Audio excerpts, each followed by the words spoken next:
Well, I want to take a minute and welcome everybody to the New Tracks meetup tonight. Thank you so much for coming.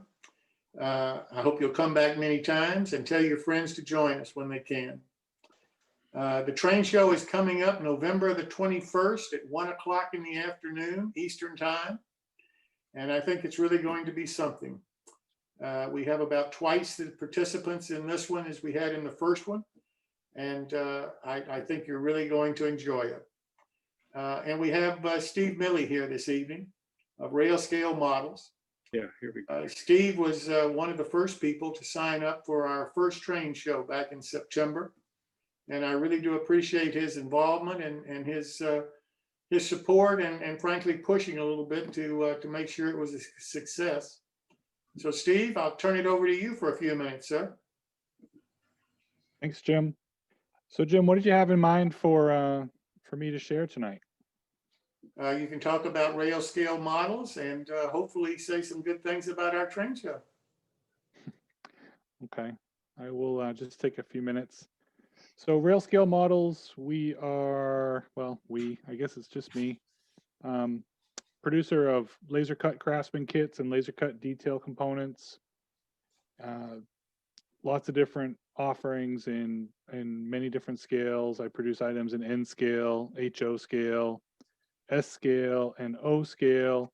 I do also provide laser cut detail components in larger scales like F and G scale as requested. I do have some on my website.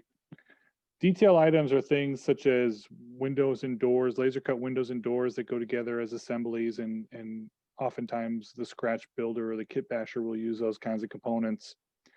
Also roofing shingles and fencing and ladders and pallets and crates, and I do textured wall laminates like brick and stone and concrete block. And again, this is available in all 4 of the popular scales. My laser cut craftsman kit business is mostly NHO. I have some S scale kits and some O scale kits, but N and HO seem to sell the best for me. I've been doing this for going on 5 years. I'm in my 5th year of operation. Really started out just offering laser cutting services to other kit producers, and that also keeps me busy. But since then I've started to produce some of my own kits, and then my business really took off with the laser cut details when I took on the Rusty Stumps business through an acquisition together with Walt up there at Rusty Stumps. So that was about 3.5 years ago. And then this past December, January, I bought the Railway Design Associates business, and they were in business for 30 years and very well known in their injection molded HO structure kits. They have a few O scale kits and a few N scale kits in their past, but predominantly HO scale. And that was a big change for me. I wanted to kind of broaden what I offer at Rail Scale Models. So now I have a whole lineup of injection molded structure kits as well as the laser cut pieces. And really the thing that was exciting for me was the opportunity to kind of blend the two approaches, laser cut wood structure kits with the injection molding, and see how I can't add some laser cut components to the traditionally injection molded kits from RDA. So that's what keeps me busy. The train show that, this year, the year of COVID, most of the train shows have been canceled throughout the year. So I really appreciate Jim and Dylan and the rest of the team have been hosting the virtual train show.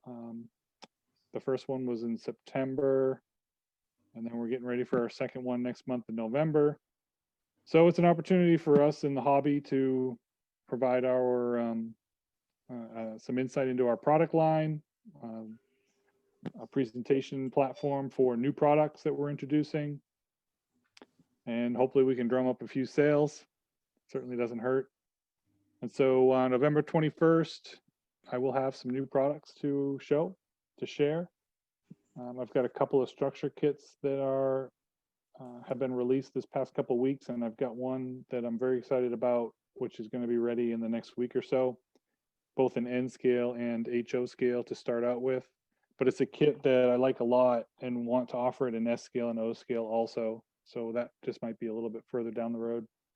And then I'm also working on some new laser cut detail components that I will be releasing here in the next few weeks. And the 21st of November is an opportunity again to share that with the group that comes in for the virtual train show. So, I mean, that's it in a nutshell about rail scale models. I don't want to take up too much time, Jim, but hopefully that will drum up some interest for the train show and, of course, for rail scale models. Well, I hope it will too, Stephen. And I appreciate you being here this evening. Thank you so much. Sure, you're welcome. All right, so next, if anyone is new that hasn't been here to one of our shows before, if you go to our new website that TC has developed for us, it's called newtracksmodeling.com. If you'll register at the site, then you'll start getting emails for all our future events and shows. And it'll save you from having to wonder when they are and how to get to them. So I hope that you'll go to our new website and look it over. Appreciate any comments or suggestions you may have to improve it. Now I'd like to turn to our featured modeler, who is Doug Coster. Doug has been here before, and he was so talented and gave us so much information. We invited him back to continue his discussion about his Japanese modeling. Doug lives in Hong Kong, and he's just finished his breakfast over there, he said. So Doug, thank you so much for being here this evening in Eastern time zone. I really do appreciate it, and looking forward to your presentation this evening. Thank you. Okay, thanks, Jim. Yes, welcome everybody. And yes, it was July or August, I think, quite a while ago. So I don't remember if anybody who's watching now was here then. I think I recognise a couple of faces, but I was surprised a bit later on when the video was actually uploaded and looked to see how many people had actually watched it. So at that stage, it was one of the highest numbers of watchers, I guess, that were on at that stage, which was interesting from somebody first no one's ever heard of before, and I suppose a rather obscure topic. So anyway, that's good. And yes, I'm back not only because everybody thought it was wonderful, but because we ran out of time. I had quite a bit prepared, mainly scans from magazines, international magazine called Continental Modeler that most of my layouts have been featured in. So it's better to use the well done photos and stuff from those rather than just some pictures I've tried to take myself. So yes, we went through a lot of that. I did a bit of background first, so I won't repeat any of that. You can watch the first video if you want to know why I started and how it all evolved to where we are now. So we went through one layout and sort of part of another one. And so what we can hope to do today, whenever it is for you, is to finish the articles on that layout we're in the middle of then, and then continue to the next layout, which was the last one I built before I left Australia and moved to Hong Kong about 5 or 6 years ago. And it's fortunate in that the last layout I built was built in sections, and I have a reasonable amount of photos showing how it was done, which, you know, may be of interest to people rather than just seeing a whole lot of pictures of sort of completed layouts. So yeah, that's what we hope to get through today. And there was a few technical problems last time, which wasted a lot of our time getting things up on the screen and moving pictures around, which I hope we've sorted out this time. So yeah, let's get straight into it. I'll bring up the screen share, and can everybody see What scale do you model in, Doug? it's N scale Japanese. So you can see the picture of the layout there. Everybody can see that? It's working. We got something on the video. Sorry? We have something on the screen, yes. Yeah, okay. So just to show you, to continue on from where we were before, this was the layout called Enoshima that I built, and it was about 6 meters long. So I'll just sort of zoom in a little bit. So it had, if you look on the left-hand side, it had a sort of busy city area, and then that sort of transitioned into a sort of suburban area with industries and stuff, and that transitioned into a more residential, just houses and so on area, and then sort of across the divide here, it sort of went into a more rural area. So as I said, this layout was 6.5 meters long, and it got an article in the magazine which had, I think from memory, 8 pages.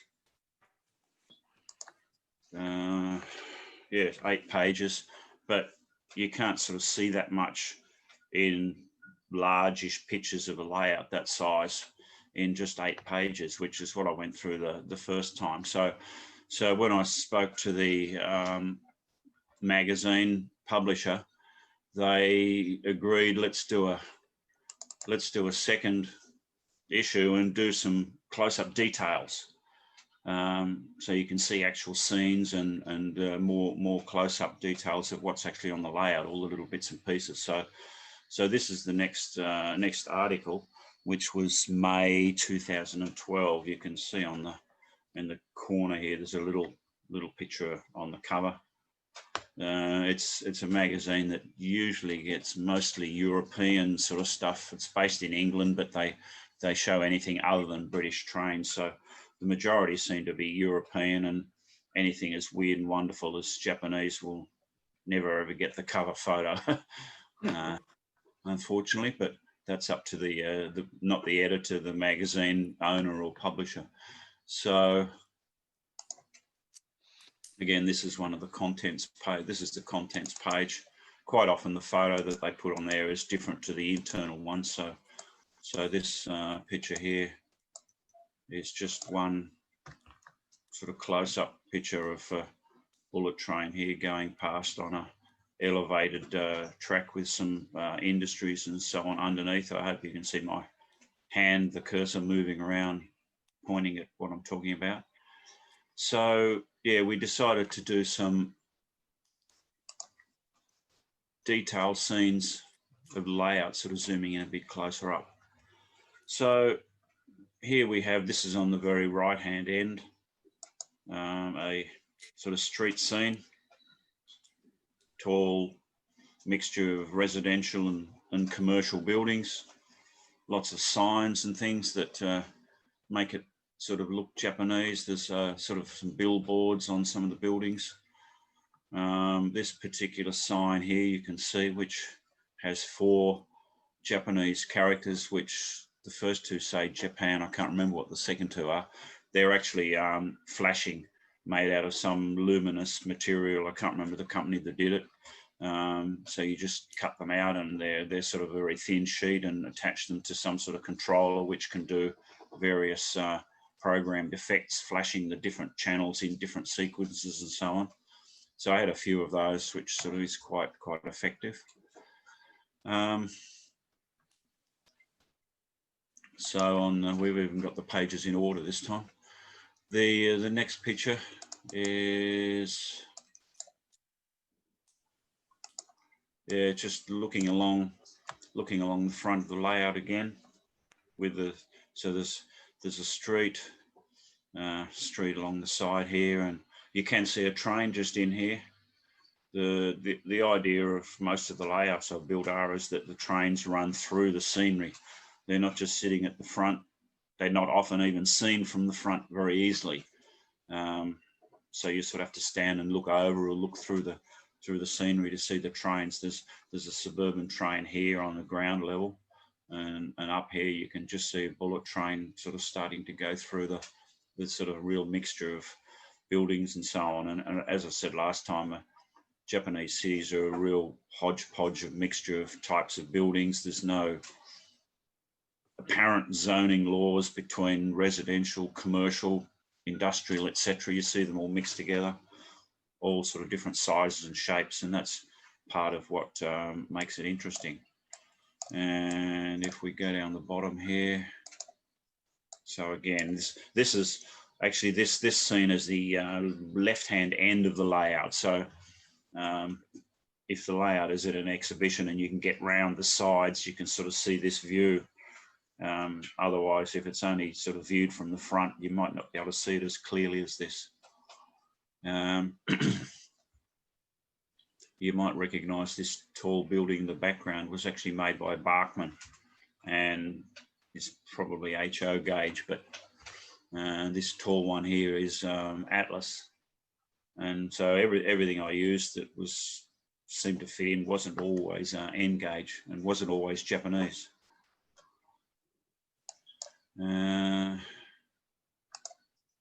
Okay.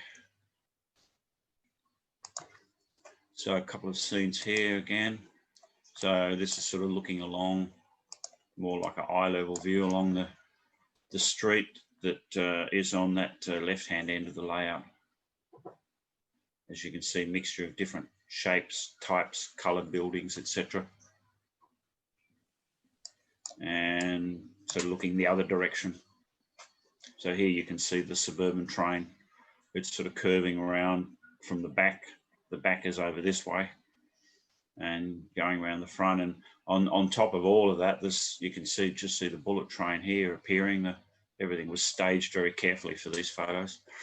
Above that, there's a freeway full of vehicles. So transportation in Japan is often very multi-layered as well. Okay, next page. So this is around the front, or the very front corner. We're still looking at the left-hand end of the layout. So on the very corner here, we have sort of a bus interchange.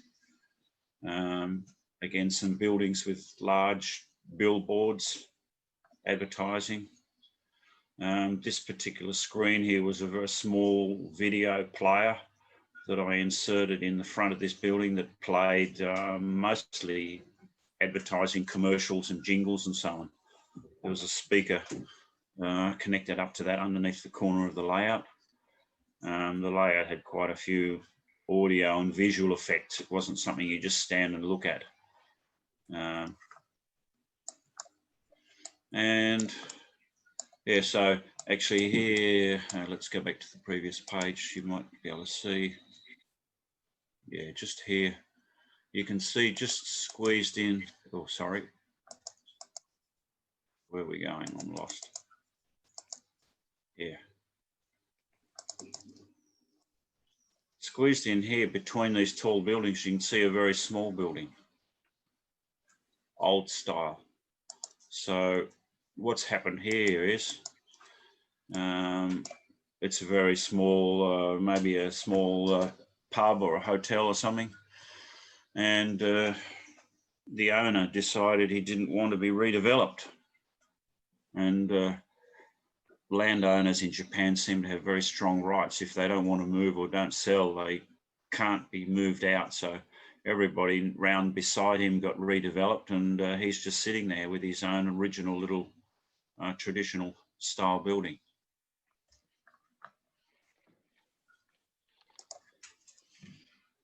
Okay, so we move around to the front corner. And so the top section, you see a mixture of all the different rooftops and buildings and so on. So down the front here, there's a street parade. Also here, there's a dead end station for a what's sort of probably most commonly referred to as a tram line, which runs along the front of the layout, which is the actual Enoshima Railway, which the layout is named after. He runs 2-car articulated sets, which has got a bogie in the middle. So 3 bogies on 2 cars. So that's the station. And down the front here, you'll see a parade. There's closer up photos later.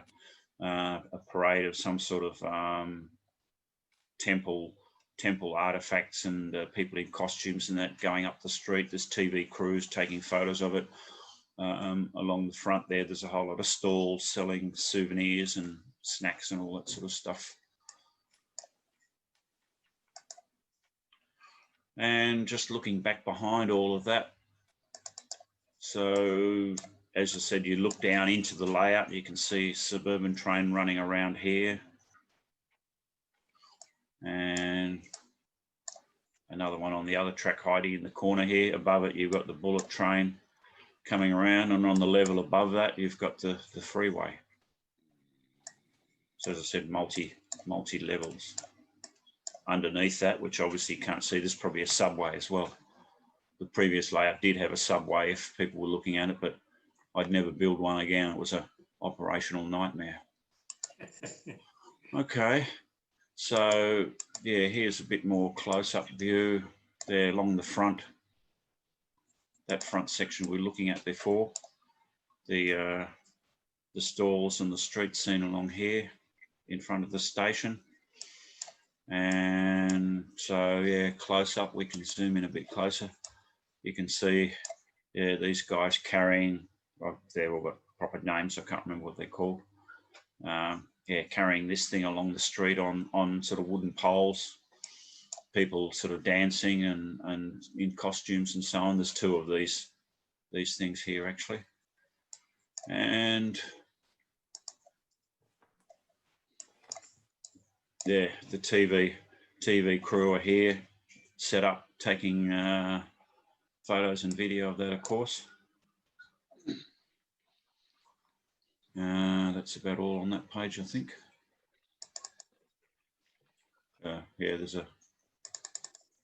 another close-up picture down here of the thing that they're carrying. There's nobody inside. It's not like a sedan chair or something. It's just some sort of something that sits in the temple.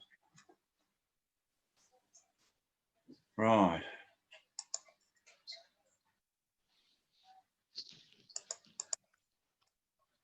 So yeah, again, you've got just a large panorama here of that street scene and the people in it. Guy here with a TV camera on the dolly, sort of someone being interviewed. I think someone here being interviewed. It's probably very hard to see. And then yeah, a few more close-ups.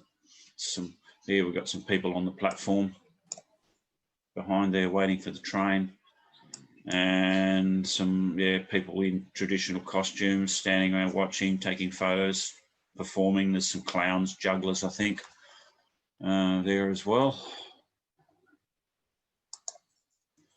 So we move away from there and move along the layout a bit. So the front is on this the left-hand side.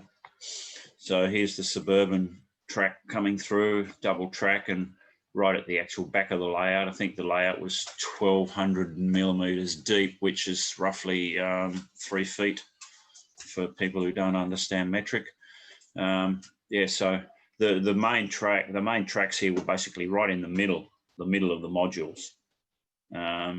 So at the front on part of it, you had that tram line, and right at the very back, you had the bullet train line. So in between each of those, there's different various levels of buildings and different types of structures, etc. So along the front of this section, you'll probably see a bit closer a bit later. There's a tourist bus parking area. So yeah, we've got some smaller houses here, some industries, some buildings under construction, etc. And then, so yeah, here's the sort of bus parking area. The tram sort of here going down. The end was sort of a bit higher than the middle section, so there's a bit of a raised section here going down the hill. Building houses on a hill is a bit tricky to get them to look realistic. You'll see one of the common features of Japanese life right here, a double-story parking facility, because there's not much space to park a car, and you're not actually allowed to have a car. You can't register it in Japan unless you've got a parking space you can prove is not on the street. So if you've got 2 cars, you just park them on top of each other. So when the one underneath moves away, the thing just sort of slides down and you drive off the top one. They have other ones where the bottom car goes down underground for the top car to move around. So there's quite a few ingenious ideas to sort of get by that parking area problem. And over here on the left, we've got a scene along the front where there's a building with a bit of a fire in it, and the fire crew, etc., here attending to that. That building had, excuse me a minute. That building had a series of 3, I think, flashing red LEDs inside. And even though they're hooked up to the same power supply, they didn't flash at exactly the same rate. So you got just 3 red sources of light all sort of flickering on and off. It's seemingly random, which gave a good illusion of flames or something inside the building. And there was also a sound effect button I could press occasionally that made a siren and all that sort of stuff. Along with the videos I said that were on the corner playing advertising. There was also a background track of trains running, street scenes. All this was sort of playing all the time. Sometimes people on the adjoining layouts complained it was a bit too loud, but anyway. Okay, next page, we're moving along again. You can see, again, the bullet train in the background. Suburban train that's just coming through here. We've got a small selection of mall shops here, convenience stores, etc., running just behind the tram line. Tram line was a single line. The other tracks were all double tracks. So I guess theoretically you could see 5 trains all moving at once, which was a bit less than the last layout. There were actually 8 tracks all running at once if they were all going at the same time. Okay, so yeah, this is a picture that's partly on the other page where that fire scene was. So here we have a picture, you can zoom in a little bit there with the tracks of the tram coming through here along the front of the layout. We've got some police here. I think there was a scene where they've pulled over some suspicious looking bikers or something and questioning them, I think, from memory. Okay, so that was the first article, which had, as I said, 8 pages. And then because it's a large layout, we got, I think, 2 more articles. So this is the May edition of the magazine. So it's just basically moving along the layout again. So here we've just got some more close-ups of building. We're sort of moving into a more older style area. You can see some of the traditional type Japanese buildings here. This one here with the chimneys, a bathhouse where people go and have a bath, a spa, relax. This one's sort of like a traditional Japanese hotel. We've got some mixture of other types of more modern houses in the background. This is just behind the tram line, which is there. Some buildings under construction. Yeah, some older traditional shops you can see along here. This is along the very front of the layout. So there's no actual tracks right on the very front of the layout. And yeah, so just moving along the front again. Oops, as I said. So a theatre, some more older buildings. Oh, again, old shops. The area behind this section here is sort of elevated now behind a sort of a concrete wall. And you've got the bullet trains right up behind here. So the 3 levels again, the suburban trains are behind these shops. And then, yeah, sort of angled down a bit so you can see a bit more behind there. The tracks underneath the bullet train here has partly a bus depot as well, so you can just see in the background there. And yeah, those shops, the cinema and the other shops on the corner there at the front.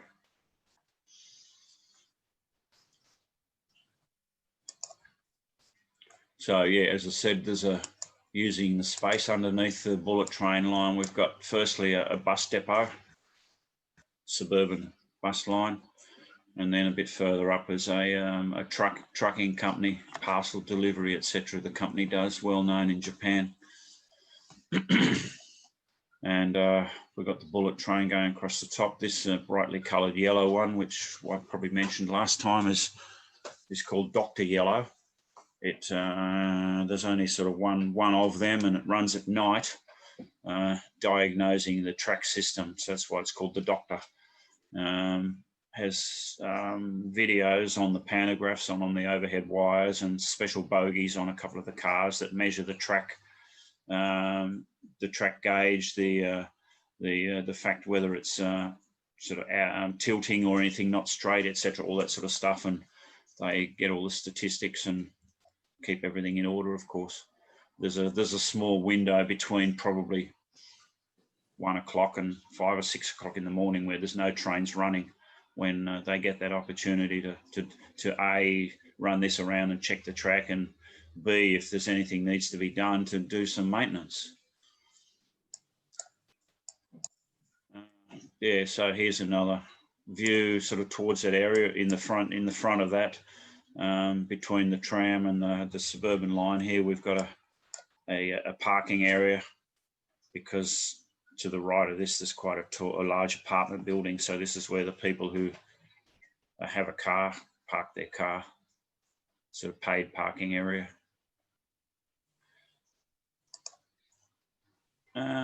Which is these buildings just here. Yeah, apartment blocks. And yeah, there's the yellow train going in the background. So here the layout sort of moves into a sort of small hill that the two bullet train and the suburban tracks dive behind, and we get to an area of the layout which is sort of built as close as possible to a small part of the real track. So here we've got the tram. They usually run in pairs.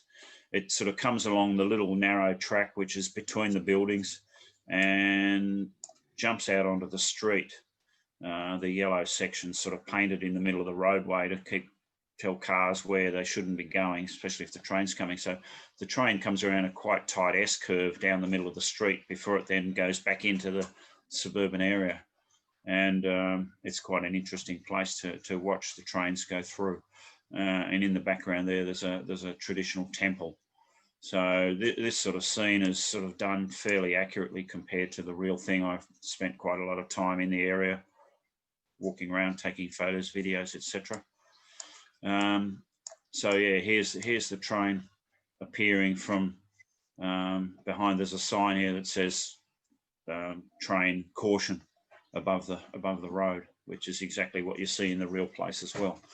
So yeah, here it is appearing out onto the street with the cars sort of waiting for it to go past.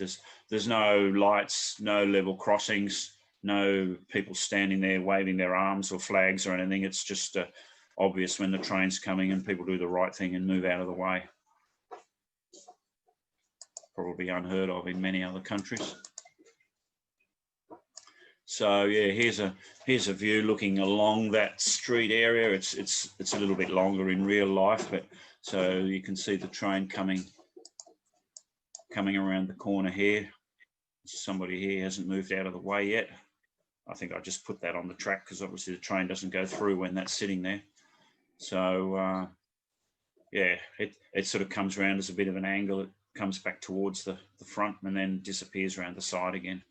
All in front of this sort of hill area. And yeah, at the other end, it sort of curves around and it's sort of disappearing. There's a small station here, and then it goes into a tunnel and disappears behind the rest of that hill. And the actual track then went back behind the layout to sort of like a staging area. So the tram track on the front was just sort of up and back operation from the station that you saw at the very left-hand end of the layout to the hidden area at the back of the layout here, where I had a selection of cars ready to just sort of run up and back. And behind all of that, sort of up on that hill, this is actually on top of on top of the suburban area. It sort of comes out of a tunnel just here, and the bullet train's just running behind it there. You can see the windows of the car here. Goes into the small tunnel as well. We've got a section up on top of the hill with a sort of resort hotel and some other shops, souvenir shops or whatever, some tourist buses up here. If you look at the size and the space, I'd like to know how they actually got up there or turned around or whatever, but that's a modeler's license. A couple of little scenes here, some little fountain in a park here. We've got some aspiring musicians here sort of doing some playing in the park, and some schoolgirl, looks like fans watching them. And here we have,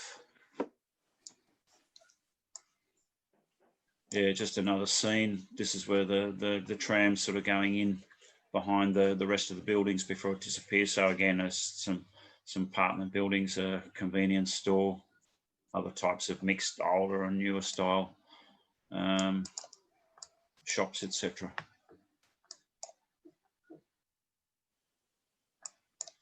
And where are we up to?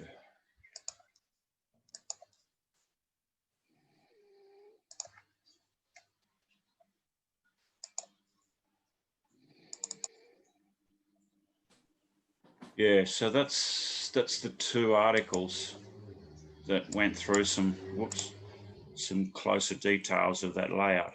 It doesn't, there was a few closer details at the very right hand end, which was sort of just a rural area. There was a temple up on the hill. You might be able to see some of these on this one.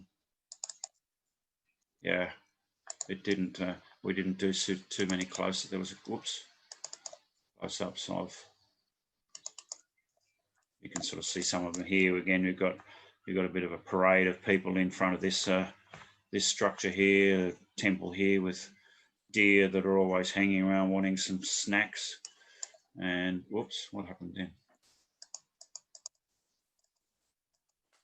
Yeah, so yeah, that was on the very corner of the layout, and the track sort of disappeared around the corner there in a sort of farming area, one on the ground level and the elevated one all back to the back of the layout, the staging area. So yeah, that was that layout. It lasted probably 3 or 4 years. As I said, it was 5.5, 6 meters long, and took minimum two people. Usually I had two other guys helping me, 3 people. Took about 4 hours to set up at an exhibition. And at the end of the exhibitions in Australia usually over a weekend, so 2 days. At the end of the exhibition, probably at least 2 hours to pack up. I had a small trailer. You'll see that a bit later on. All of this fitted in a trailer and the back of a medium-sized suburban sedan. So it was getting a bit of a pain after a while, all that work. And I'm not as young as I used to be when I started doing all of this. So after that, I decided it was time to downsize. So the idea was I would build a layout that, well, it started off small, it got bigger, but it was actually modular in concept. And it was modular in that each of the sections could be used by themselves, but they could also be joined together to make a larger layout. So if somebody wanted me to go to an exhibition and they didn't have room for a larger layout, they could have a smaller one. And they could have they could have a different type. If they'd seen one module the last time, they could have a different one the next time. Doug, are you showing something? Because I've got a black screen. No, I'm just getting ready to show the next set of photos. So yeah, so I'm just sort of getting into the background of the next layout. Yeah, so you can see a photo now. Yes. Right.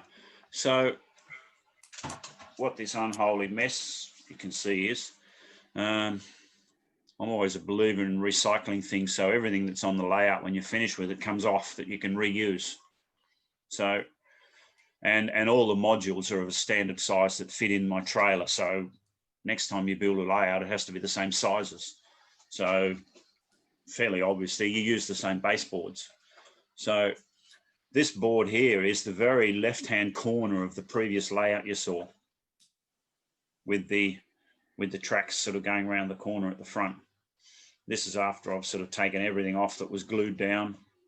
And at that stage, I had a bit of a trouble with the parade of people on the right-hand side. You can see they're still sitting there, all these tiny little figures glued down. You've got to be very careful taking them off, otherwise you'll break all their legs.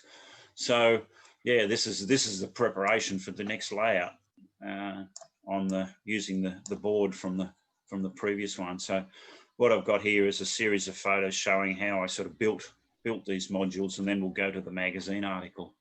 So once I'd done a fair bit of scraping, there you are. It's sort of everything's sort of been cleaned off and scratched off. The glue and everything that was there sort of been scraped off, where you can see the wood showing, and where it was painted and there wasn't anything stuck on, still the sort of grey base I usually use for roads and whatever else. So the module itself is virtually ready to go. Have something put on it. So what I started off was, the first module I built basically just had trams running on it. So I ended up with the layout ended up with 3 of these modules. This is basically 1800 by 1200, which is about 4 by 3 in feet. So in the end, I had 3 of these joined together. So this is the first one I did, and it just had trams running on it. So I've got this street tram trackage system, which I'm using here to work out the layout. Sort of basically just a loop with a sort of figure 8 sort of section in the middle. This curve bit here is where I'd sort of planned to put a monorail. So I'm just sort of seeing how it fits in with the track on the ground. And so you can sort of already anticipate what's going to happen here at this crossover. Hey, Doug, I think we're picking up something in your background. Sorry? I think we're picking up some background noise from on your end. Yes, that's my tortoises who are going crazy. It's all right, they'll settle down in a minute. Alrighty. As long as you can hear me. Yeah, they're okay.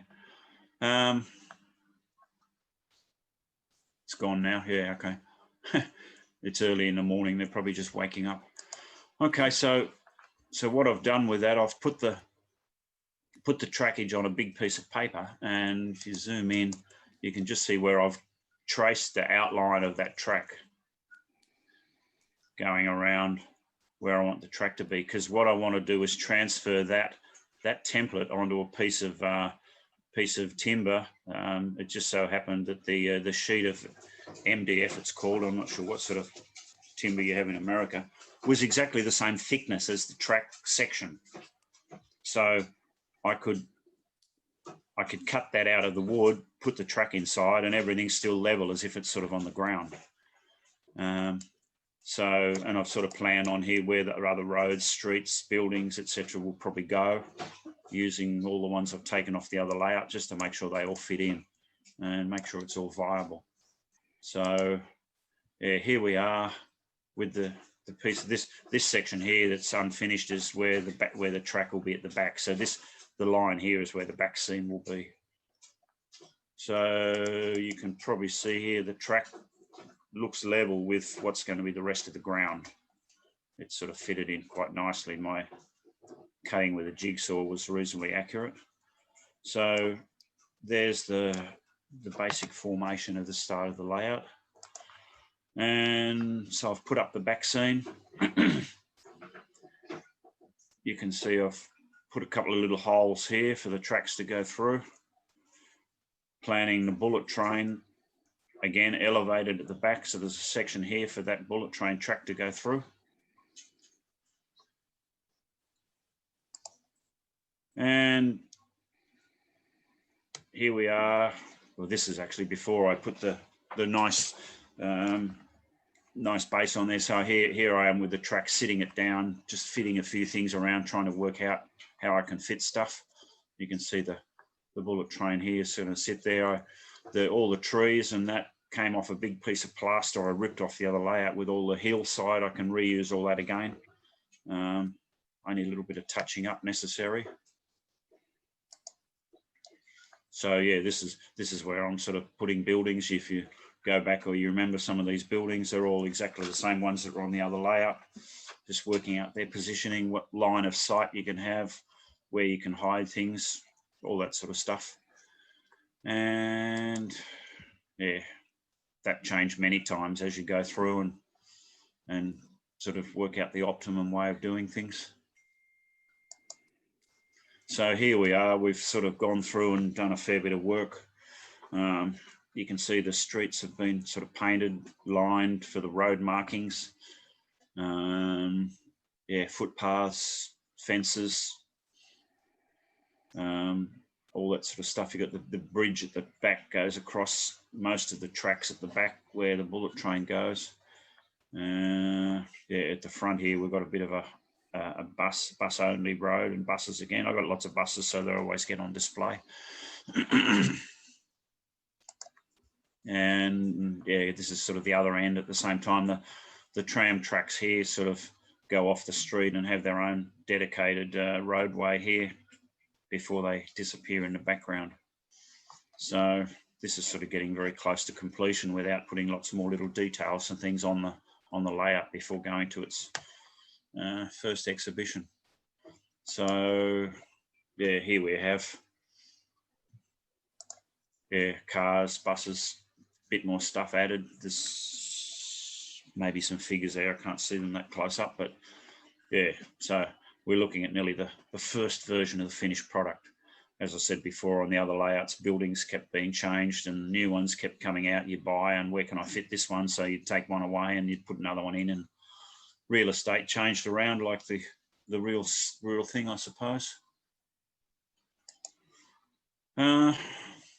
Okay, so yeah, so here we are. We get to the first article. We're now in January 2015.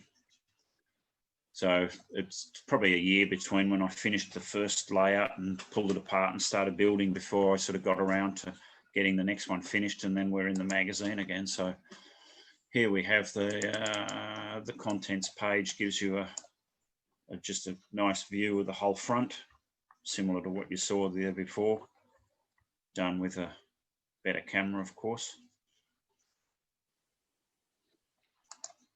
So this layout was called Tanaden,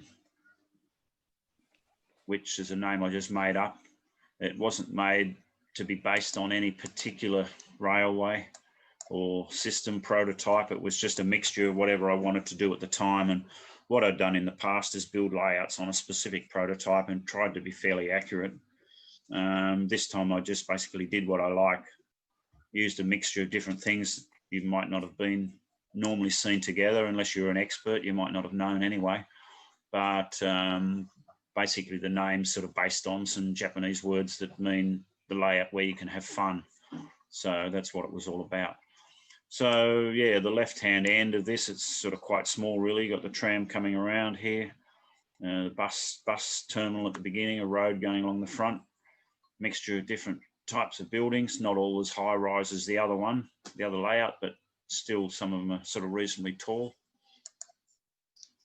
So here you can see firstly a plan of the layout. Well, this is a plan of the 3 modules. I suppose we can give you a bit of a preview. So the first layout here had the tram track going around to the back. In the original part, there's only one piece, so the bullet train was just a fixed track. It couldn't go anywhere. It was just on display. The second one I built, which you'll see next, was this one at the end, which was just a circle of track, double track, which ran sort of small trains. And that had a bullet train at the back as well. But when the 2 end pieces could connect together, you could actually run the bullet trains along. And the third module, which I put in the middle, had no trains on it, believe it or not, except the bullet train connecting across the back, and the storage at the back, of course, tracks went through. So the actual layout section of the front was just all scenery. And you'll see how that worked and why later on. So here, this photo here, a bit of a preview again, shows the three pieces connected together. So you've got the tram section we're looking at here, the scenery module, let's call it, and then up the other end, you've got the train module. So going back to the actual layout here itself, the first one, we've got, yeah, we're sort of about the middle of the module. As I said, we've got a monorail here, the Tokyo monorail model of it. It's not operating, of course, and I've seen people try to do that, but anyway, so that's again shows sort of the multi-level aspect of the layout here. You've got the ground level, you've got the trams going past, monorail on the top, and higher above that at the background, you've got the bullet trains. Mixture of different large retail and commercial buildings. Most of these buildings have all been kit bashed from what you'd actually buy. Getting out of the box, a lot more details, all these signs, all that sort of stuff. And we get more towards the end. So actually this is more on the left-hand end again. You've got the tracks coming through. As you saw, there's a crossover here, and it wasn't unusual that the inattentiveness of the operator caused accidents, much to the delight of the observing patrons at the exhibition. So I did try to work out towards the end of the life a way of automating that, but I'd sort of got rid of the layout before that actually got put into place. Yeah, so this view is sort of looking at the left-hand end along the layout towards the other end. You can see the monorail going across the top here, the bus terminal here, streets, etc. And over this side, I can't see most of that because it's covered over by everybody's picture. It's part of that's probably on another page as well. Part of the buildings again. And yeah, it's probably the rest of, hang on, where are we? Sorry. Yeah, here's part of the next page. So this is, yeah, like again, along the front of the layout where the trams come around from front. We've got an entrance here which goes down into a subway underneath. Phone boxes, lots of vending machines. You can see 1, 2, 3, 4, 5 here. The vending machines are everywhere in the streets in Japan, so you've got to have them everywhere to make it look realistic.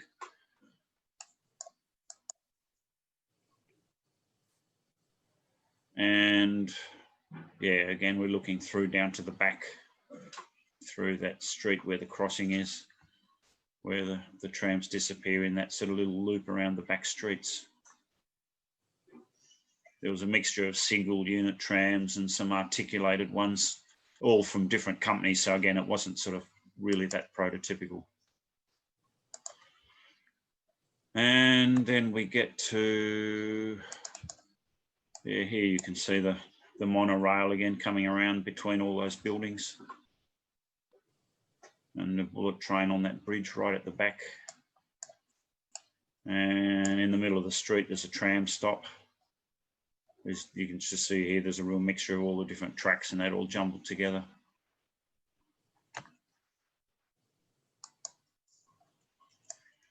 And then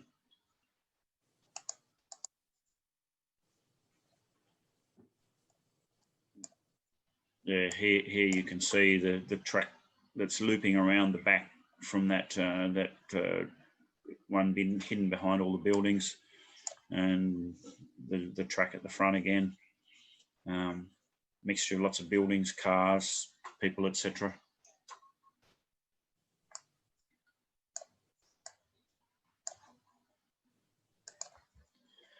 And then we get to the right-hand end, where the street track sort of curves around towards the back and the actual road moves off to this side.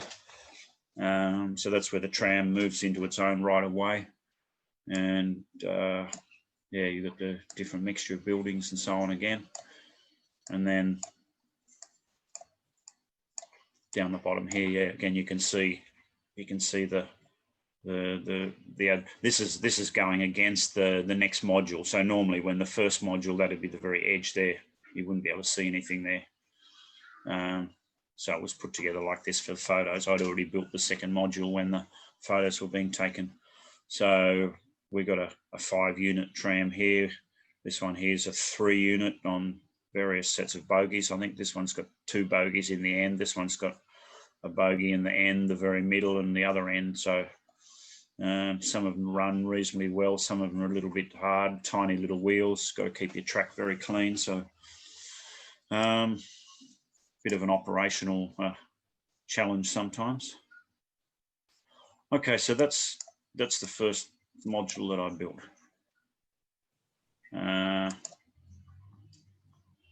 So version, basically, I suppose you could say version 1 of the layout. So version 2, there it is there. And looks like I've used fairly new clean timber this time. I've got the next one exactly the same size, put it together so I can get the scenery matching up, starting to build the next one. And oops, wrong way.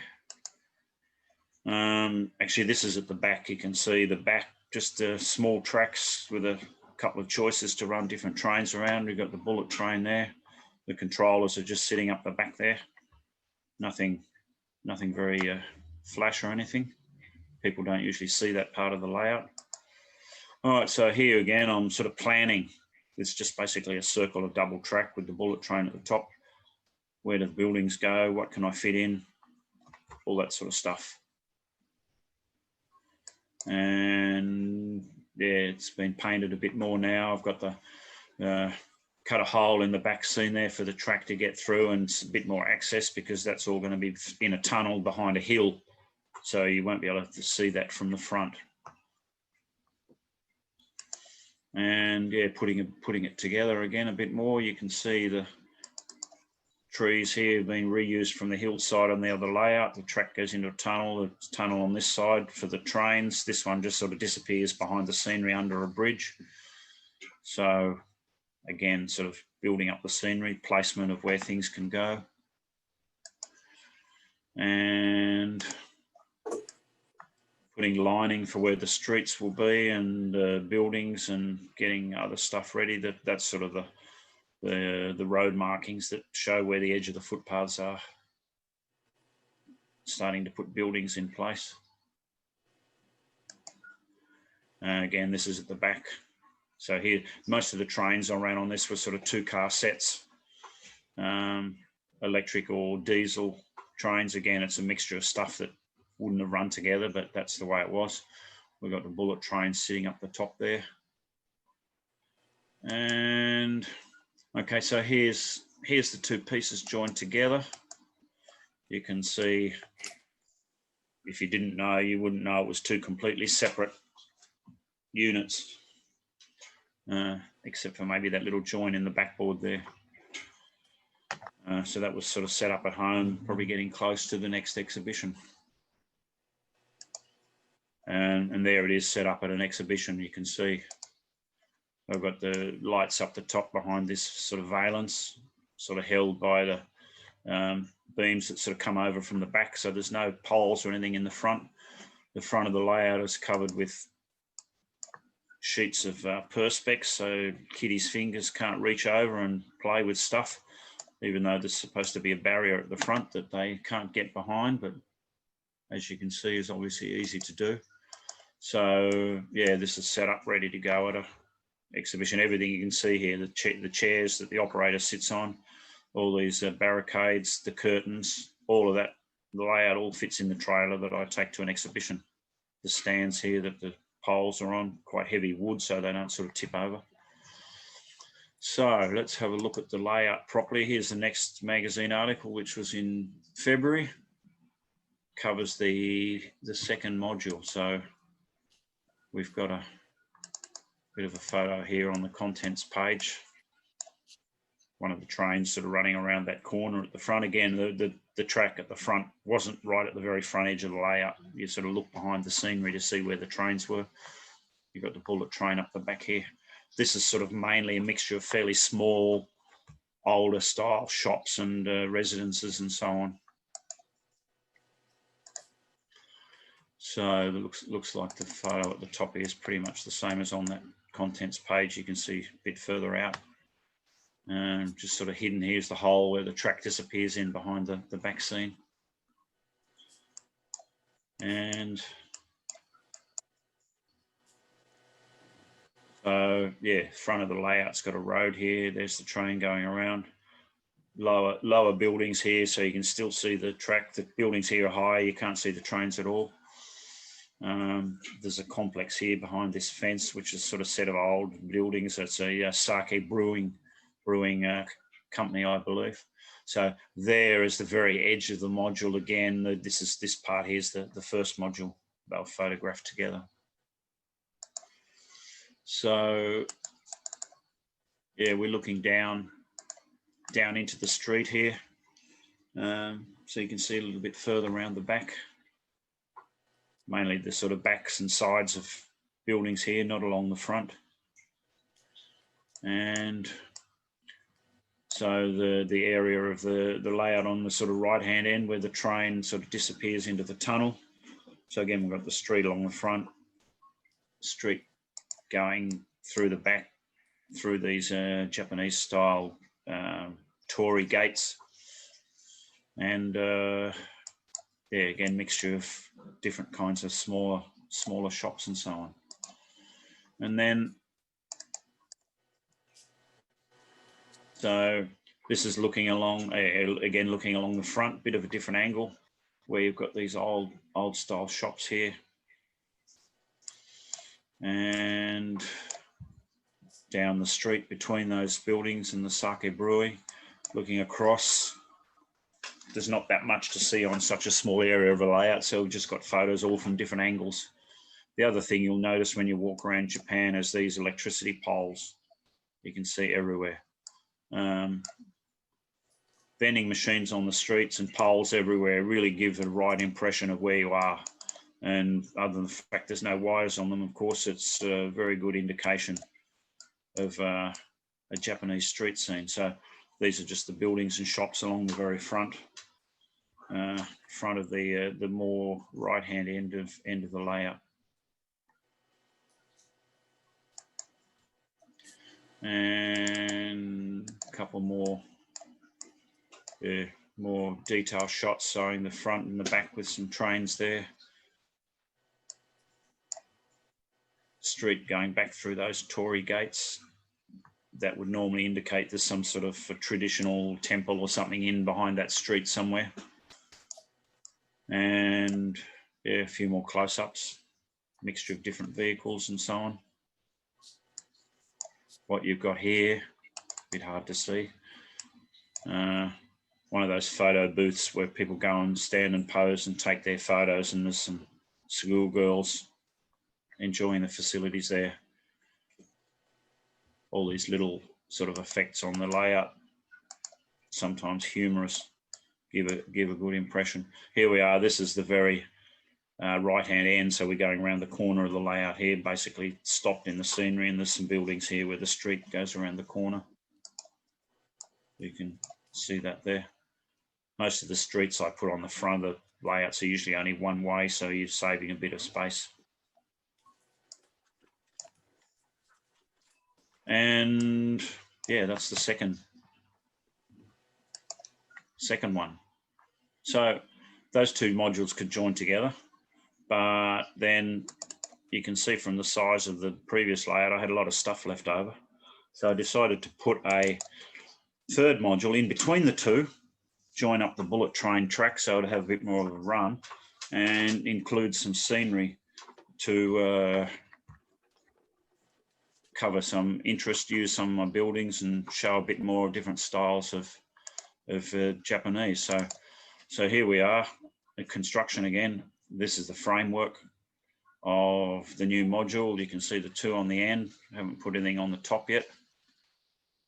And so the back section for the tracks has gone in. Connections for the wiring, joining the two together, are in place here. And I've put the back scene in that joins it all together. It's just a big sort of photo mural that I found that I sort of printed out. And if you look too closely in places, it's just been repeated. And then we put the timber on as the base, sort of making it. Previous ones we were just testing. So here we are, getting ready to fill in the space.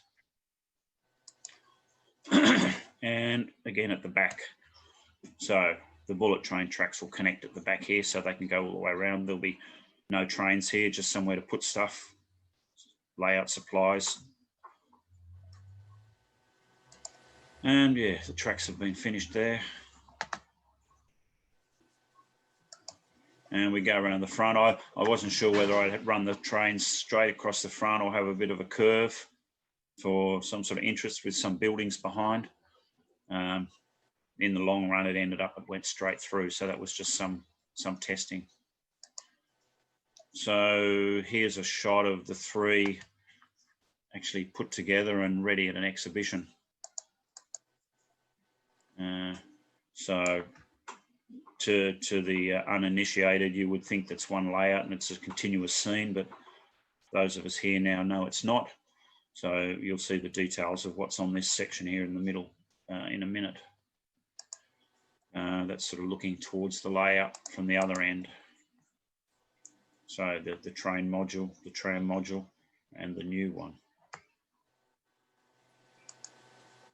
And yes, we have our friend here. You can't have a Japanese layout without people saying, one, where are the bullet trains and where's Godzilla? So Godzilla did come out occasionally, and in this case, he seems to be entertaining us. As I said, this is the layout you have fun with. It's not too serious. And yeah, there's me sort of pointing him out to somebody at the exhibition. Right, this is my own photo, but this is an overall view of the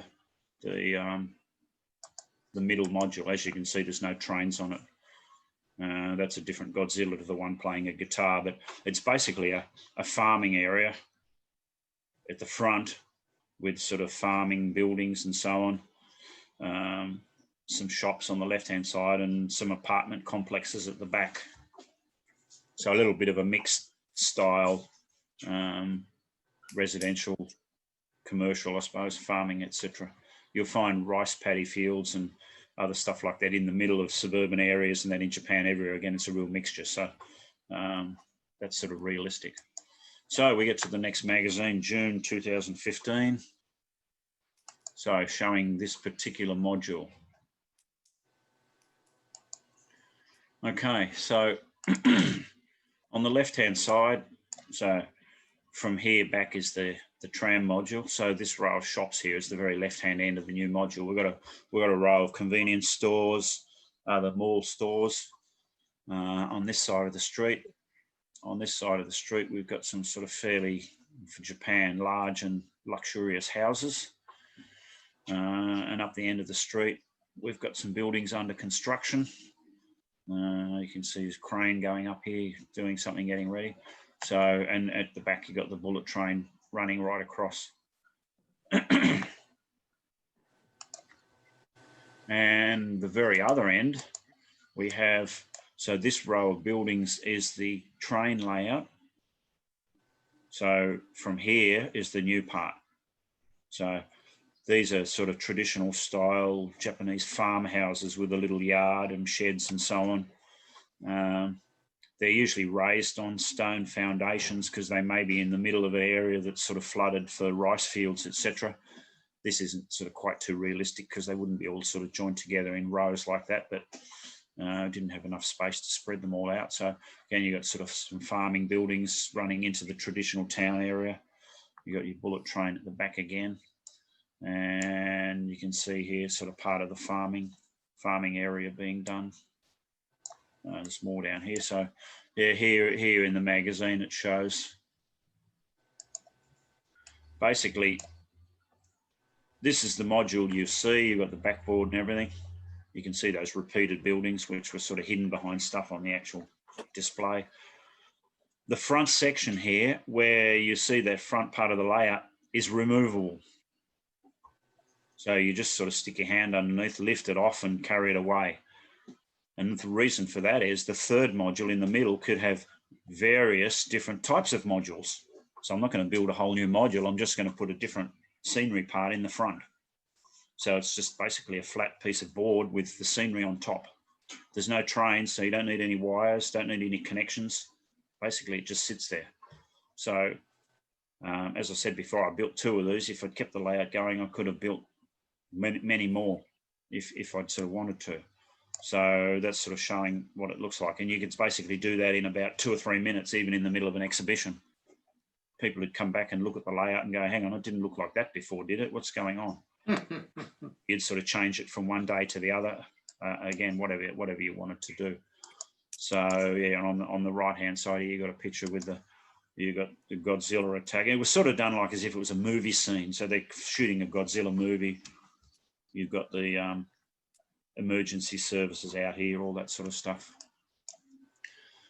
Okay, so there was Godzilla on most of the other scenes in the magazine, but the publisher didn't think it was serious enough to include them most of the time. Okay, so here again, like the other photo you saw before, this is the overall view of the scene. So yeah, all of that you see basically just lifts out. The edges are sort of cleverly disguised with something so you can't see them. So yeah, some farming area, the shops and houses on one side, the farm buildings on the other, and a sort of complex of apartment buildings all grouped together here with the bullet train running across at the back. And so here we have the very edge of the tram layout. So yeah, the join basically is here. You have to look pretty hard to be able to see it. So yeah, the backs of those shops, you're looking at the fronts of the houses here, as the buildings under construction, the tower crane here, and the apartment buildings. And yeah, so looking down that street at the end, yeah, we've got a crane on a low loader going up there to help with the construction here. We've got some steel being unloaded off a truck.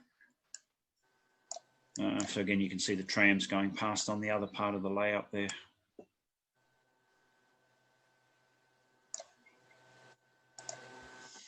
And here we are looking more at the back. You've got the farming area with some sort of greenhouses. And yeah, 1, 2, 3, 4, 5 sets of apartment buildings. Some various bullet trains going across there.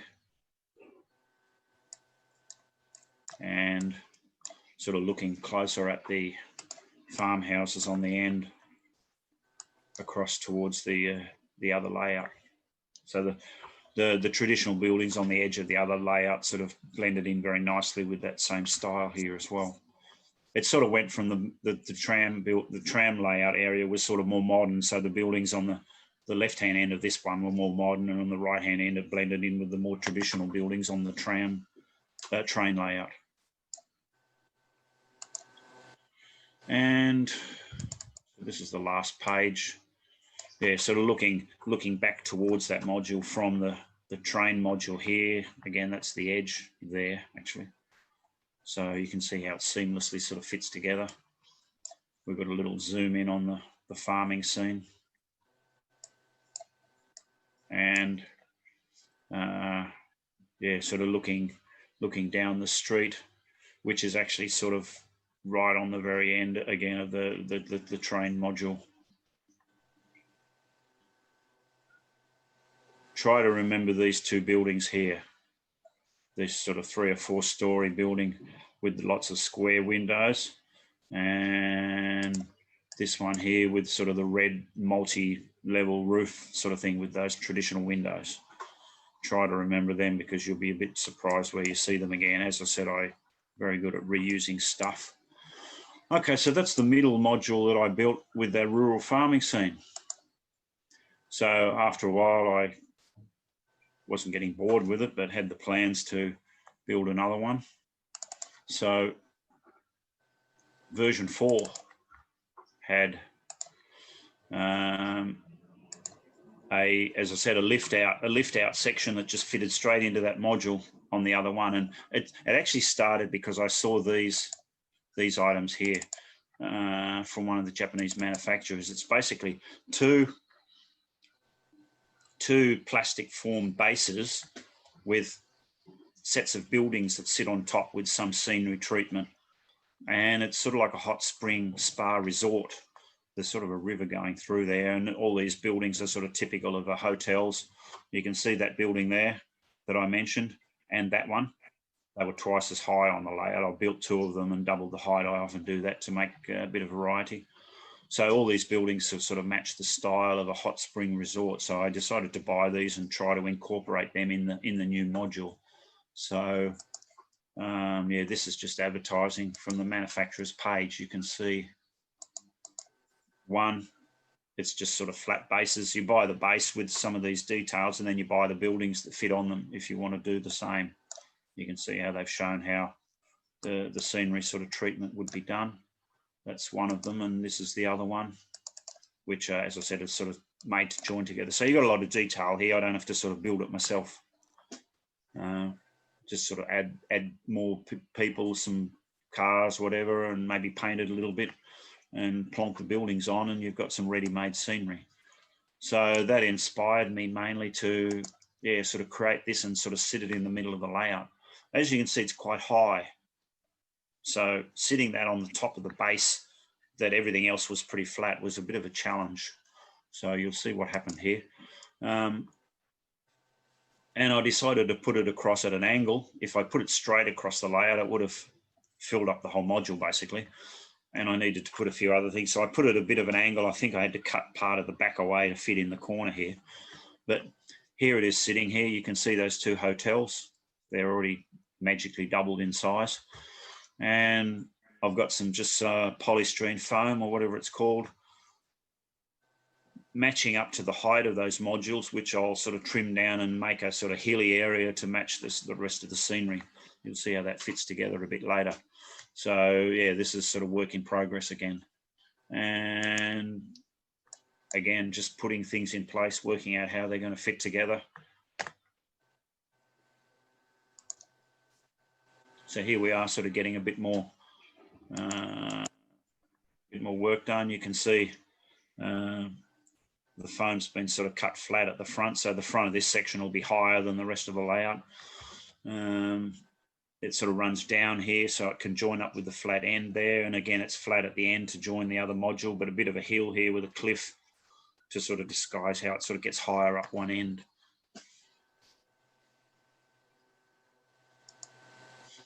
So we cover all that foam with a sort of layer of sort of plaster, either plaster bandage or just plaster stuck on to give a bit of a texture. Paint it green, cover it with some green grass material, flocking material. Paint the flat bits grey to look like a road. Anything that's not painted is where a building's going to go, so there's no need to paint that. Put the lines on the roads for some parking or where the footpaths will go, etc. So you can see that section there is the actual module that you saw on that catalogue. I actually built in and painted over that part. That's not the original, and sort of filled in the front so you can't see the plastic and all that sort of thing. Everything at the front's painted black, so that sort of seam joins in with the rest of the layout. And so here it is sort of put together, probably fairly close to being ready for display. So yeah, you'll see like most of these close up when we get to the magazine article. Again, we got a little Godzilla hiding behind the trees. And yeah, here it is on display at an exhibition behind the perspex. So as I said, this whole piece just lifts right out and swaps with that farm scene within a couple of minutes.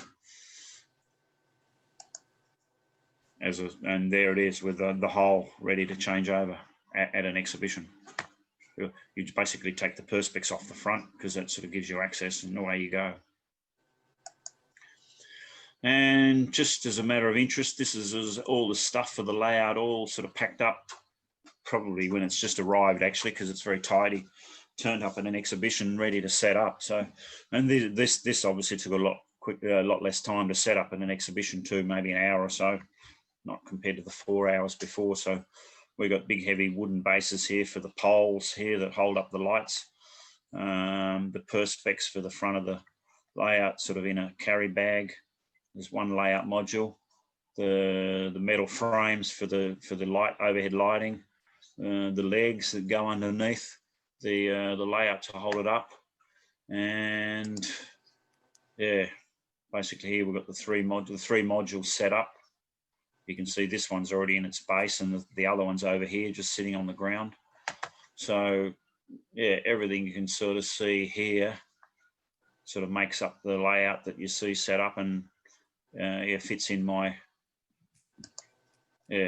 car, standard sedan, and the trailer. The trailer's fairly high, but just got all these shelves, so everything just slides in.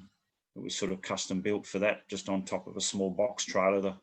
The structure on the top was custom built for that. When I sold the layout, everything went with it.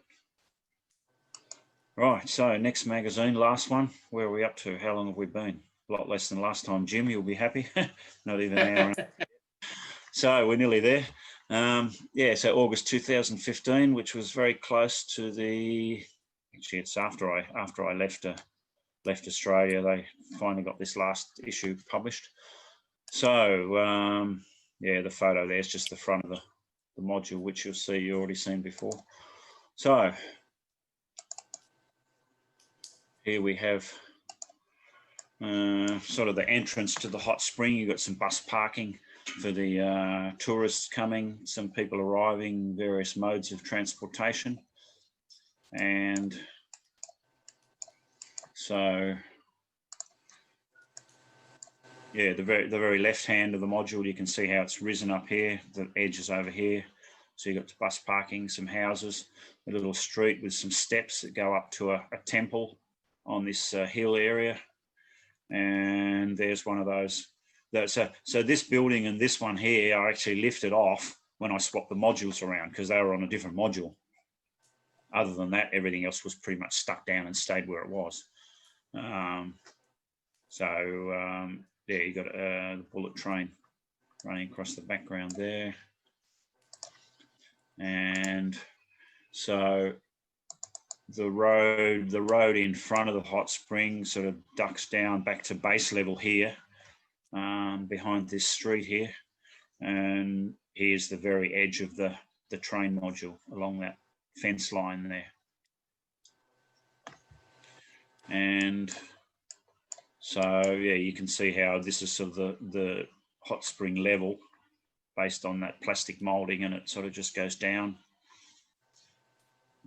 And sort of halfway along, there's a shopping street here, which is sort of about like mid-level, sort of behind this stone wall.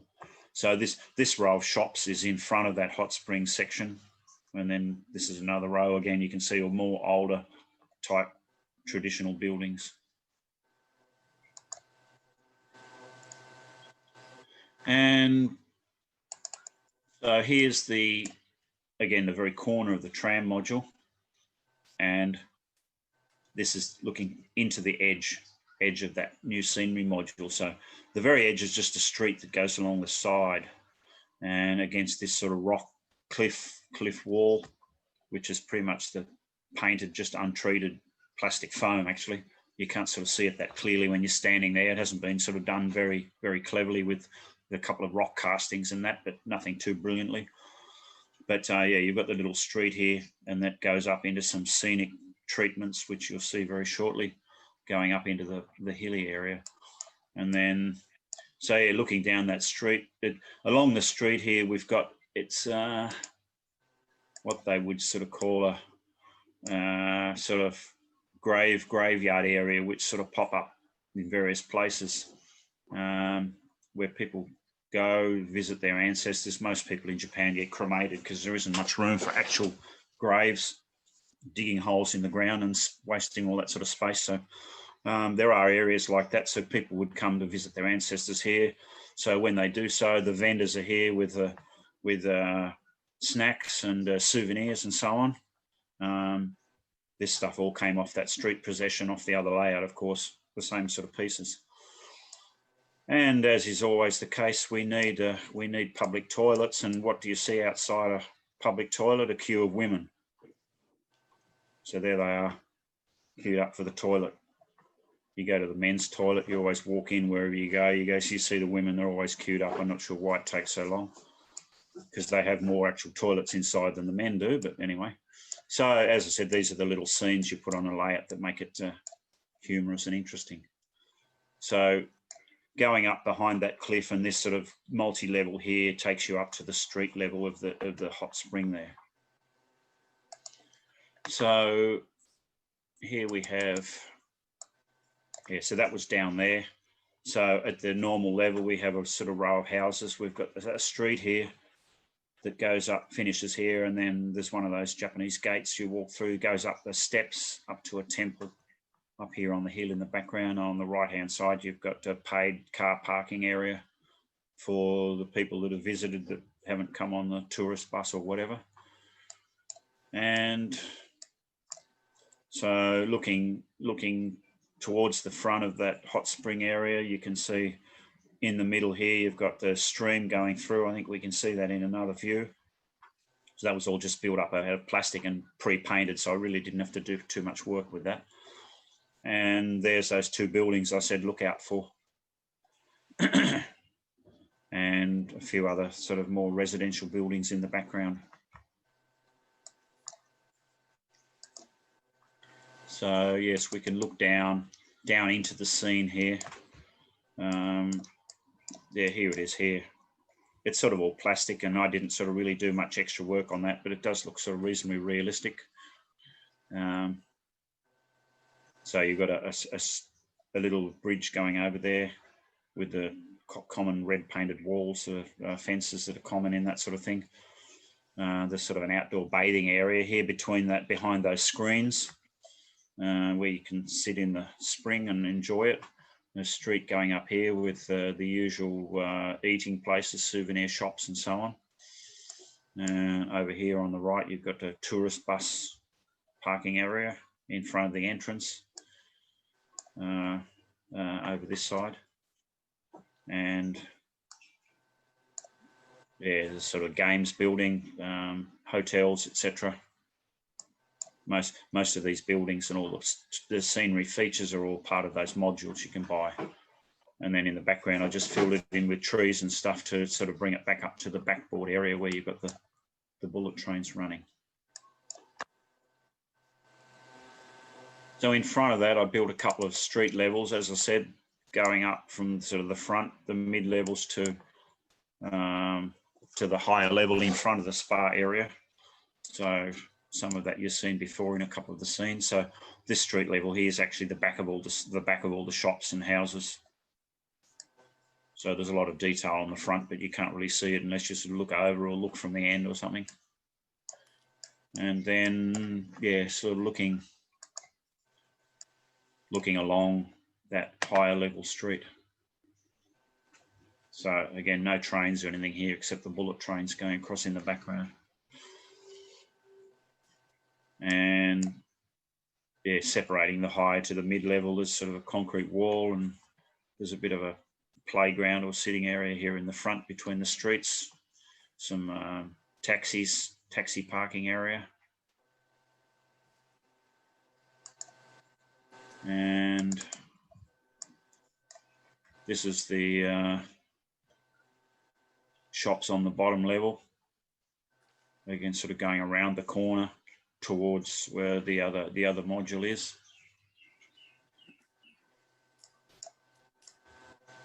Yeah, most of the Japanese buildings you can see here the footpath edge is a little bit steep for a scale person to step up on, but they do sort of build it that because they all fit together. And you can see here the tape I've put down is curled up. You don't see these things until you look closely at the photo, but anyway. So looking at the end of that module, this road here is the very edge So these buildings are on the train module.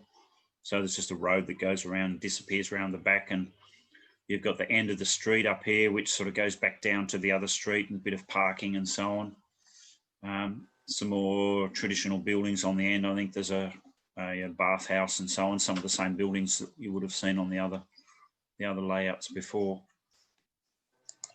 And our very last page. So yeah, it's just sort of looking down into that street. So you've got an entrance into the spa area here up these steps. And yeah, this is looking on the very end of the module back towards the layout. You wouldn't actually be able to stand here and take that normally because you'd be standing in the middle of that train module. So yeah, you've got the street goes up and around there. You've got some parking here. That's the Japanese bathhouse, some more shops, the spa module in the back, the street at the front, etc. And yeah, that's the last page. So that layout, as I said, that lasted from about 3 years again, over a period of time, those different versions, until the last module was built, which had the two sections that could be interchanged. And then at that stage, I knew I was coming to Hong Kong, so I sold it all, and it went to a gentleman in Melbourne who came up to. I actually had I was living in Sydney at that stage. Any of you know Australian geography? The last exhibition that I had was in Canberra, which is sort of not halfway in between, but part way down. So I sort of packed everything up. The gentleman came up from Sydney with his car, hooked everything up on the trailer, and away he went. And I drove home with nothing. Cash in the pocket, I suppose.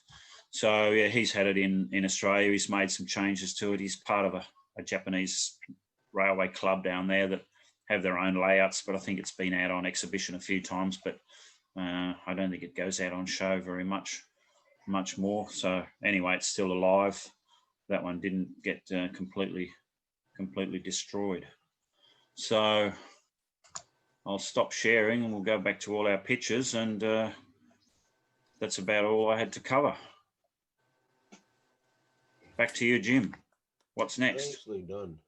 Any questions or something? Or Yeah, question on your the stanchions with the yellow chain going around them. So Yeah. you're just using a wood base? yeah, I got some quite thick. It was what's usually sold as 19 mil, which is about 3/4 of an inch thick timber, and glued two of those together, and they were about a foot or foot and a half square. So And- they were quite heavy, and just drilled a hole in the middle with a screw base and put a plastic tube that's screwed into that, and then the chains just hung across the top. So if you go to some exhibitions, it's usually in a hall, and they have lots of the chairs that they'd use when there's seating, and they'll put the chairs out in front of all the layouts. They'll turn the chairs around so the sitting areas at the front, so older people can sit down for a while, or little kids can stand up on the chairs so they can see the layouts. Or you can bring your own if you don't want them to use that. So it's just to keep people back from the layout, even though you've got the perspex on the front to try and stop the hands actually getting right over the edge. Yeah, we're considering something like that, and there's fear of a trip hazard, so we'll have to kind of work our way into it slowly. Yeah, although I painted black, but I painted around the edges of them in bright yellow and put some signs on it, you know, saying be careful, you cover yourself from the legal aspects, I suppose. And I know that's a lot stronger in America than anywhere else, but yeah, there's lots. People have built little picket. I've seen picket fence type arrangements, so they're on a completely solid base, and there's lots of different ways you can do it. So it's up to your imagination, I suppose, and it's something you've got to carry around yourself if you do it yourself. So again, that's up to you, which is the best way. Thank you, Doug. No problem. Doug, I have a Oil on question. his forehead. Is there any kind of model railroading going on in Hong Kong that you take part in, or in mainland China, like in Shenzhen or something? Well, nobody knows what's going on in China. There's for such a big country and such a big railway system, there seems, as far as I know, very little in the way of model railways. There are prototypes of some trains available in both N scale and HO. So what goes on over there, I don't know. I know a few people in Hong Kong that collect those models. I've seen pictures of them. Like myself, with a very small amount of space, you wouldn't normally sort of have a layout or anything set up at home, but there are a few places where people have sort of set up and built a sort of layout of reasonably large size usually in an industrial building or something, and it's sort of a bit like a club, and like they often have in Japan, where you go along and you pay per hour or something and run your trains on that. And there's a few guys that have set up that with some quite reasonable looking Japanese layouts. But yeah, people collect a lot of stuff, but I'm not sure how much facility they have to actually run them and build stuff at home. So I've still got most of my stuff all stored here, and pull out a bit of track and set up on the floor and play around occasionally, and take photos against sort of makeshift backdrops for Facebook and all that sort of stuff, but nothing very operational, unfortunately. I'm sort of hoping maybe one day I'll end up with a little bit more space, and I can even build something of maybe the size of one of those modules, and at least have something to run some small 1 or 2 car trains round and around. Thank you. Hi, Doug. Yep. When I was much shorter than I am now, I had a layout in the garage that was folded up. It would fold up against the wall. Yeah. Kind of like a Murphy bed type thing. Yes. Don't know if that would do you any good. We don't have garages, so not inside the house, and there's no walls to fold it up against because there's something on all the walls. No, I wouldn't be able to get that one past the other officials. Oh, well. Yeah. I do know Bachmann makes models of the Chinese stuff, the steam engines and the new They whatever. manufacturers, yes. But I don't know. I've personally never seen a layout publicized. No, I've never seen a Chinese layout built. Like, as I said, the layouts that people have here mainly run Japanese stuff, but they put their Chinese trains on and run them round. So what facilities people have in China and to use and build them, I have no knowledge. Yeah. I'd be surprised if there was very much. It seems a bit like Korea. It's a huge country. There's millions of people. They have a wonderful rail network, but there's very few models of Korean trains. It's sort of nearly the opposite to Japan, which is just overflowing with model train industry. It's bigger than I would suggest. It's bigger than the American model train industry. Yeah, it is quite large. I have seen quite a few people. I don't know if they rent a second apartment or if they live in one bedroom and gut out the other one or what, but they've got quite a bit of maker spaces, I don't know why a modeler couldn't do that. Maybe they just don't. Yeah, if you've sort of got a spare room that, the size of the rooms in a Japanese house isn't big, but you could fit, especially in N scale, which is 95% of the market anyway, because of that. You could fit a fairly reasonable layout in if you've got a whole room available. So depends on the person, a family or a single guy or something who's got a 2-bedroom place or something. I've in Japanese magazines and that I've seen some quite good layouts fitted in a space of that sort of type, just inside houses. But it's mainly the reason why Kato developed the Unitrack range. It's got the built-in track range. You can sit it on the floor. You can play around with your trains, and then you can pack it up again and put it away when you need the room back for the rest of the family. Kind of like Christmas train layouts. Yeah. Do you speak Japanese? Well, I did learn. I have been there quite a few times. I did learn at one stage. I was actually married to a Japanese lady for a while. That didn't mean I learned to speak fluently, but it gave me enough to learn what the signs on all the buildings were, or whether they were up round the right way or not, at least, and which were the right ones to put on the right buildings. Yeah, there's a YouTube guy that is from Australia. He's married to a Japanese girl, and they're Mm, rehabbing a traditional house. okay. Oh, yeah. Yeah. There's some interesting stuff there as far as trains and Oh, so he's planning everything. that. That's good. Yeah. Yeah. Doug, you mentioned the flashing signs on Yep. the first layout, I think you talked about. They, those signs, you bought those signs or the letters, you buy letters and then they illuminate or what?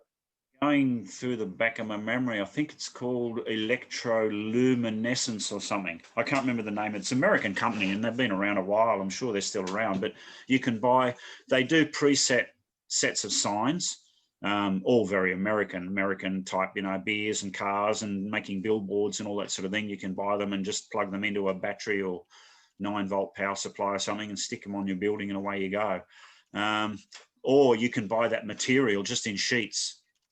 It's sort of like a sheet of coloured stuff that you connect it up to power and it lights up. Yeah, I think from memory the term's electroluminescence. You could probably look it up, and so you can cut those sheets out into whatever shape you like, and make your own billboard. Which in this case I did, making up the Japanese letters, and they make controllers as well that connect up, particularly if you've got a sign with a number of letters. So each letter's on a separate circuit and you can make the letters flash all on and off or in sequence up and back. You can even make one letter sort of flicker as if the light's half broken. It's very clever. You know, it might have 20 or 30 different modes on the controller as to how you do that. So yeah, each letter or the whole sign can be sort of quite intricately programmed. Yeah, I can't remember the name of the company that did it, but this is quite a while ago. And I've seen their stuff at exhibitions, even in Australia, being sold. I'm sure you could do a minimal search and find out who it is in they're an American company. I got all that stuff from America. I'd never heard of it before. I thought it was a very clever idea. Yeah. I think at the time it was quite new, because a lot of people hadn't seen anything like that, and you know, thought it was wonderful. But like all technology, it's probably ancient now. There's probably a better way to do it. The advertising video that you did, was that just an off-the-shelf product you bought somewhere, or how did you do that? Yeah, the previous layout that had two like big video screens in the buildings. The smaller one was a little game video player. The screen was probably only about for you guys about an inch or inch and a half across. It was mainly a little thing that you carry around and watch videos or whatever. So you just create run on an SD card or something.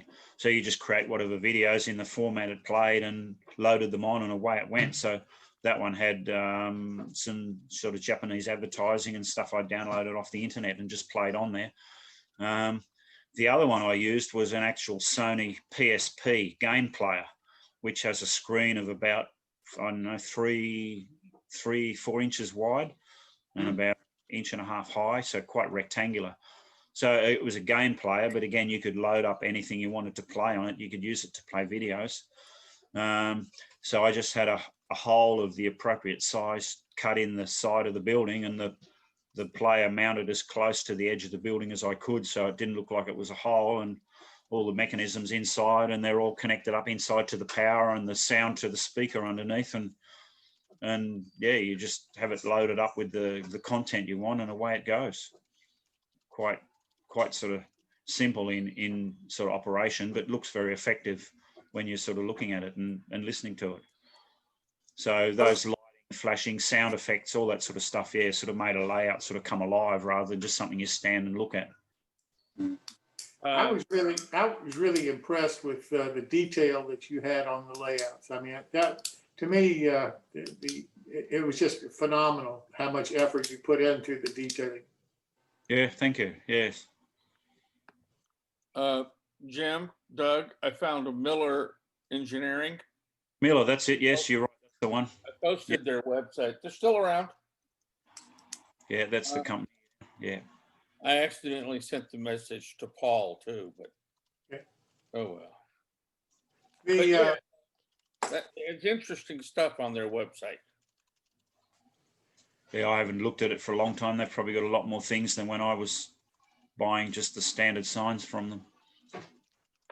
Well, Doug, you're such a talented modeler. Let me ask you, what's next for you? What is your next project? Well, yes, as I said earlier, the next project is finding a little bit of space. I mean, being allowed to have a little bit of space to maybe build something of a small size, like you saw those modules before, and yeah, just run small trains around and around. I did sort of do a plan. I think I mentioned this briefly at the beginning of the first video. I looked at the plan that John Allen had done of the very first Gory and Defeated, which was just a very small, basically nearly figure-8 type thing, and sort of adapted that in operation. Thought I could build that in a space of about 3 or 4 by 2 feet. It hasn't happened yet, but that's sort of the theoretical idea. If I can find somewhere to sit, at least something like that, and yeah, build up some scenery on it, and at least be able to run. I've been collecting sort of small single and 2 car sort of diesel car sets. So running stuff like that means you don't have to sort of pretend to put up all the overhead wiring and all that sort of thing as well. Sort of makes it easier. So that's what might come next. And if it sort of comes up reasonably well, I might even get some photos taken, and there might be another magazine after that, which is good because they pay you for that. So, but yeah, we're just about to move house actually. So the new place doesn't have much different in the amount of area available, but depending how I put things, I might be able to sort of get a corner available. Let's see, but don't hold your breath. You going to model Japan again, or would you model a different area? No, I've got so much Japanese rolling stock, there's no point changing to something else. Is there any space under the bed, or is that all storage? That's got other stuff. Other. There's space being used everywhere that, yeah, if I had space already, you'd see the results.